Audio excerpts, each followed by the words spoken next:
Yes, indeed. For those who don't know, I have a particular hate for the cartoon series Doug. Not because the show itself is an ungodly, boring waste of time, though that certainly doesn't help, but more that anyone growing up with the name Doug was constantly tortured by the fact that this show was about a wimpy, unpopular dorka doofus who coincidentally shared the same name. Just hearing the theme music alone seems to be causing an impressive tumor in my brain that I have decided to name Pork Chop. I look forward to when it finally finishes me off and I never have to listen to that song again. But I digress. Once Disney took over and started running the show on ABC as opposed to Nickelodeon, fans were outraged because, you know, the original was such a classic.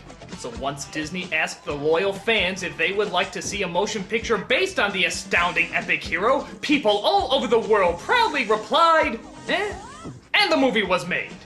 And we're here to look at it today. Why? Because you goddamn hate me! Fucking people. By popular demand, let's take a look at Doug's first movie. First of all, I have to point out that this title is pretty pompous, as if to indicate that there's no doubt that our film is going to be so popular that, of course, it's going to warrant a sequel. But unlike Pokemon, the first movie, where they knew the sequels were already made, this one was just on its own. And, wouldn't you know it, the film didn't make enough money to milk any sequels.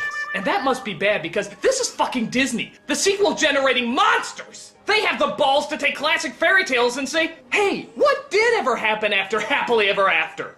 Well, you can find out in Cinderella 4, Filing Royal Taxes. But, I digress.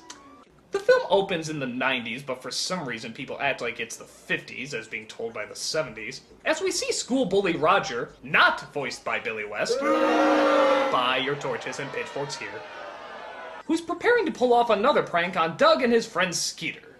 Don't you think this is kind of mean? It's unhealthy for me to bottle up my natural childlike spontaneity.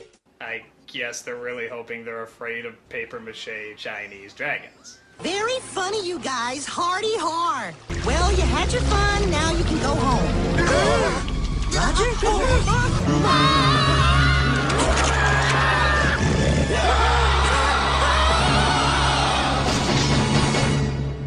Okay, there's no gore, but there is something just as equally terrifying. The opening credits. Roll it, Pork Chop. God, here comes the opening theme.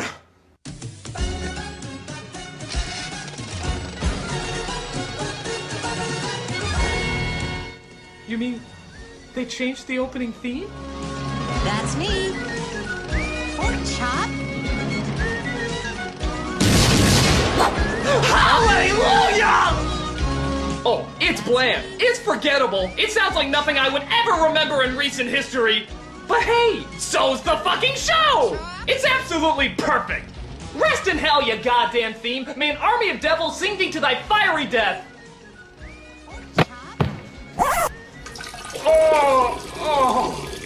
Oh, that's good hatred. Oh. After we just assume Skeeter got away from the monster, Doug informs us of the one thing that's on everybody's mind.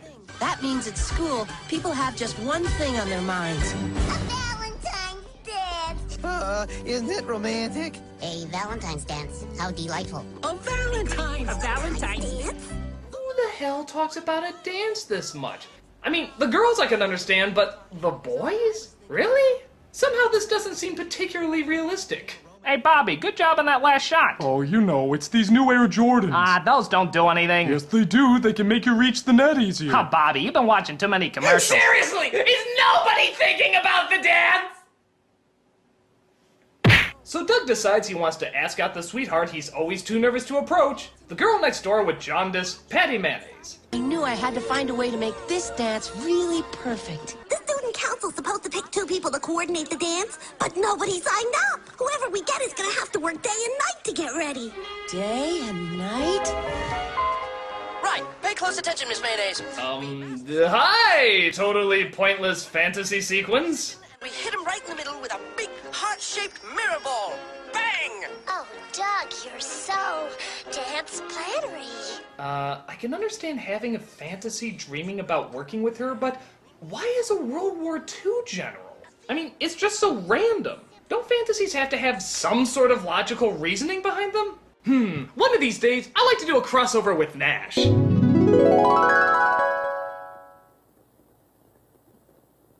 You are weird. Do you really think I'd be good at organizing a dance? I've never done anything like that. I think you'd be great at whatever you wanted to do, Patty. Especially me. Not much competition. So both Doug and Patty sign on for the dance committee, but only Patty gets chosen. The other position goes to a guy named Guy. Guy Graham, upperclassman, heads up, dinky dance, bang! It turns out Guy joined the committee to get fresh with Patty too. Well, Doug, you understand, Guy has real accomplishments, and he's friends with my daddy. Fine, young man. But for the moment, even bigger news seems to have fallen into their lap. The monster! I told you there was a monster! So after they dissolve to 1 second later, Doug gets excited about the possibilities a picture of a foot can bring. Skeeter, we're gonna be famous! This is the biggest thing ever! Woohoo! When the biggest thing ever happens, The biggest thing ever. Doug imagines himself a superhero. What is the script narrating now? What's going on? That night, Quailman rendezvous with a certain young woman. Oh, Quail Man. Oh, Jesus, what is the point of these fantasies? Yes, he plays the character on the show, but what does that have to do with what's going on right now? Looks like an uninvited guest is trying to crash the party, Quail Dog. It's like if Scrubs and Family Guy took all their pointless cutaway jokes and turned into some sort of horrible hybrid of wasted time. Quailman and his super pal, Quail Dog. And not only that, this fantasy goes on for a while. Almost as if we went into a totally different movie. If only I was so lucky. Who are you? I am the Lord of the Polka! Care to dance? Must dance. Yeah, grab my balls. Curious. I'm not kidding. This fantasy goes on for like 4 minutes, which in Disney animated years is like 20. Quail Dog turns the high-powered disco lights into the eyes of the monster, momentarily disorienting the reptilian rowdy. I don't even get it. Does Doug just black out for a while his friends just look at him awkwardly? So, Doug, what do you think about the picture? Doug, I miss you when you do this. Why do you go where I can't follow? Meanwhile, Roger and his henchmen, because all school bullies have henchmen in cartoons, put together a plan to find the monster they discovered the other night. There is only one thing that can save us from certain destruction. I present to you... Robo Crusher! Doofus. Note the pincer claws and x-ray eyes. I've drawn myself down here for scale.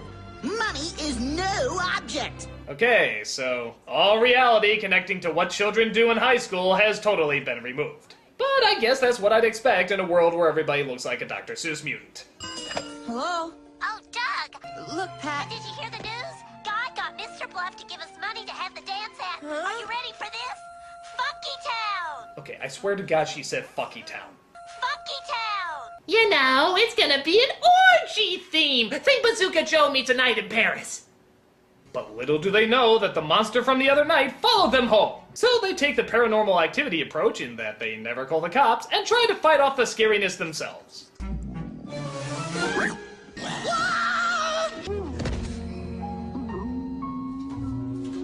But they find out that the monster isn't scary at all. I dare even call him a complete letdown. Can't believe that. He tried to eat Herman Melville. Hey, he looked. He thinks it's his name. You like that name? Herman Melville? Okay, monster. From now on, your name is Herman Melville. Ooh, I feel disgraced somehow. So they go to their friend Mr. Dink to tell him all about the monster. And to be fair, he does manage to deliver the only funny scene in the movie. Virtual reality! It's like we're standing right in your living room. Exactly. Everything's right where it is in real life. It's exactly like being here, only much more expensive. Sort of like watching Doug on the big screen when you could be watching it at home for free. Mr. Dink, meet Herman Melville, the monster of Lucky Duck Lake. So they let the mayor know about their discovery and I guess because she's in politics, her first reaction is to cover it up. You mean to tell me that he came out of that polluted lake? Bud, hang up. Dear? Now, if we call the newspaper owned by Bluffco and tell them we've got a story that Bill Bluff is a polluter, someone will kill the story. And let's just say it won't be good for Herman either. Being the mayor, it's not like I have any possible power to fix this problem at all, so I guess we're stuck. Get a clue! Get a clue, you moron! Get a clue! But she does decide to hold a press conference the next day to show the monster on her terms. So Doug tells Patty about what's going on, right in front of Guy, who's good friends with Mr. Bluff! We have proof Mr. Bluff's polluting the lake. I wouldn't go around saying stuff you can't prove. Well, I've got proof. Dumbass! Dumbass! Dumbass! Dumbass! Dumbass! How much of a dumbass are you? In fact, if you look up dumbass in the dictionary, you'll find a picture of... Well, should be you in there!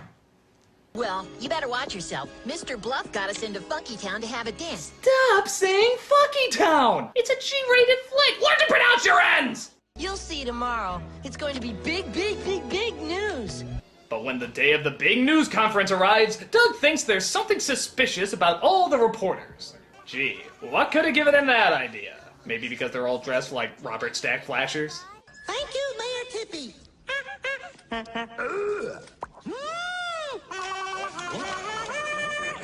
Sorry, always wanted to do that on TV. You're a waste of thought. So, to save the monster, Doug totally bails on the news conference. Something's not right. I think we made a big mistake. Mr. Bunny, is this your idea of a joke? I'm sorry, I gotta go now.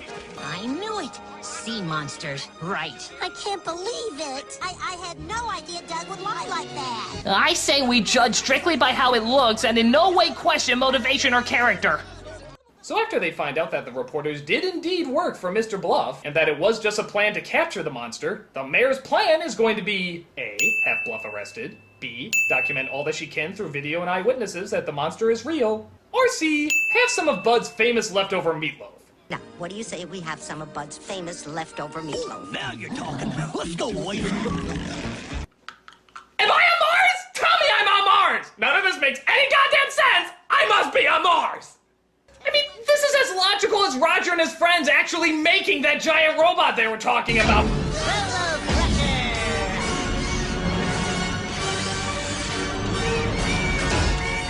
Oh, what?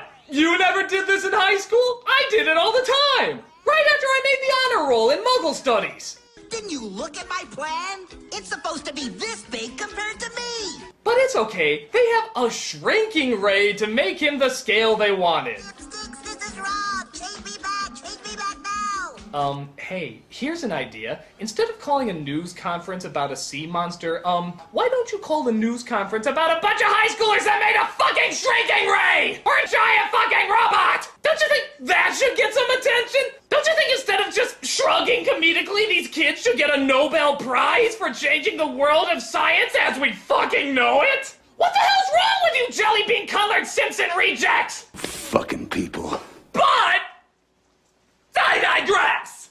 Things, believe it or not, get even weirder as Roger's robot turns into a motherly housemaid. A sort of Julia Child bot, if you will. Now, let's change her out of that beastly outfit and into something more presentable. Okay, this idea could be salvageable if she gets in a bloody death match with Rosie from the Jetsons. I don't know how they fit in, but trust me, they couldn't make it any worse. So, because we're not done ripping off every G-movie cliche known to cinema, we now get the bit where they disguise the creature as a person, and of course, everybody falls for it. What's her name? It's Herman Nini. Ah, what a beautiful name. Herman Nini. Hey, you know what? This is really stupid. Look at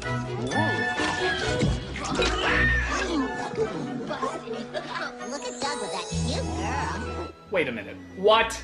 Look at Doug with that cute girl. Okay, alright.